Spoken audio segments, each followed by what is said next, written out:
Welcome back to Hunting Down the Truth. I'm Hunter Lovell.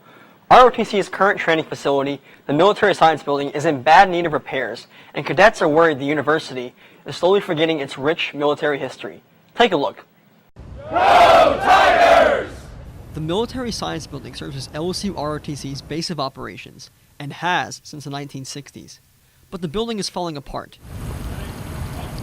plagued with multiple infrastructure problems, which now prevent cadets from performing even the most basic training drills. We move aside the water buckets that that catch the water when it rains. We have locks on doors. We have to deadbolt them, and we have to do things like that because we're afraid that someone's going to try to break in. ROTC recruiting officer Jonathan Price is urging the university to act quickly and repair several problems with the building.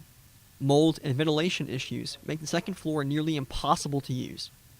The situation is frustrating for Price and other cadets, considering LSU's founding as a military institute in 1860 and gradual decrease in cadet numbers since the Vietnam War. It just shows you where the priorities of the university are. Ever since then, the Corps of Cadets hadn't been a registered student organization.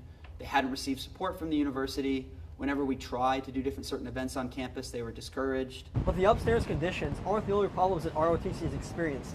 This construction site has been exposed for months now, preventing the cadets from using the space behind the Military Science Building, including the rappel tower and field behind me, and forcing the cadets to seek other means to practice their drills. Standing water in the front of the building where ROTC currently conducts its drills has also been a major complication for cadets since Christmas break. LSU Facility Services says both issues are results of two major domestic waterline failures within the past year. Repair crews are digging new lines under the building to connect them to piping on South Campus Drive. The projects are expected to take 2 to 3 weeks to complete, but Facility Services could not provide a clear route ahead for all of the other repairs needed, both inside and out to the building. The condition of the Military Science Building is not unlike other buildings on campus that are single-story buildings of that age. We have a deferred maintenance list for every building and limited funding to take care of our buildings on campus.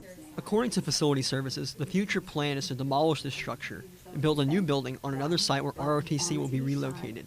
However, when asked when that will happen, officials couldn't provide a specific timetable, stating, "There is no specific schedule at this time to build a new building and relocate military science."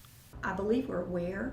I believe the two lieutenant colonels that manage that building have been very clear with us about what they would like to see and their concerns. Price fears the reality is ROTC will be stuck in the Military Science Building indefinitely, a hardship for current cadets and a deterrent for future ones, as prospective candidates turn their eyes to competitor schools such as Texas A&M and UCF. The answer Price is searching for from the university can be summarized into one word: transparency. With moving forward into the future, include the sole reason why this university is here, follow up on its word that LSU is a university that honors tradition and respects the military, and then actually go into action, and then let's see the results. ROTC officers acknowledge that there is a contract between LSU and the Department of Defense for the maintenance and supply of a designated building on campus for ROTC training purposes, but Facility Services could not confirm that such a contract exists. Now, when asked, ROTC could not provide a copy of the contract on their own.